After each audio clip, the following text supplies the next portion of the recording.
رازیانه، جادوی طبیعت برای زنان. سلام به همه زنان شگفت‌انگیز. به کانال همراه با سلامتی خوش آمدید.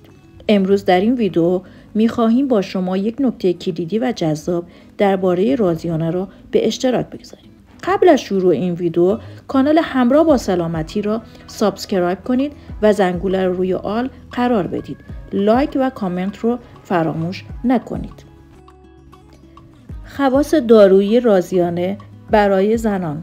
رازیانه گیاهی زنانه که بیشتر برای برطرف کردن مشکلات زنان و بیماری‌های رحم، تخمدان و واژن توصیه می‌شود. از مهمترین خواص رازیانه می‌توان به بهبود سیستم ایمنی بدن، تقویت پوست و بینایی، کاهش علائم یائسگی، تسکین دردهای قاعدگی و رفع ریزش مو اشاره کرد. این گیاه می تواند در کاهش علائم سندرم تخمدان پلیکیستیک، تنظیم سیکل قاعدگی و تقویت سیستم ایمنی بدن زنان مؤثر باشد. از مهمترین خواص رازیانه برای رحم و تخمدان خاصیت ضد التهابی بودن آن است که به کاهش التهاب‌ها و عفونت‌های رحمی کمک می‌کند. مصرف رازیانه می‌تواند به تنظیم تعادل هورمون‌های تخمدان‌ها و بهبود عملکرد آنها کمک کرد. همچنین رازیانه می‌تواند به عنوان یک آنتی اکسیدان قوی در حفظ سلامت تخمک‌ها و رحم کمک کند. خواص رازیانه در پریودی.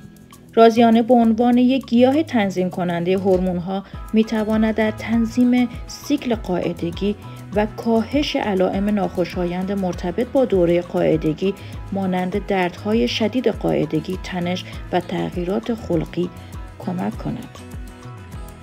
از دیگر خواص رازیانه برای عفونت واژن.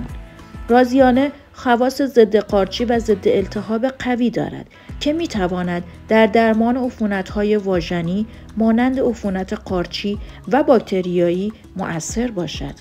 استفاده از رازیانه می‌تواند به تعادل باکتری‌های مفید و مضر در واژن کمک کند و علائم ناخوشایندی مانند خارش، سوزش و التهاب را کاهش دهد.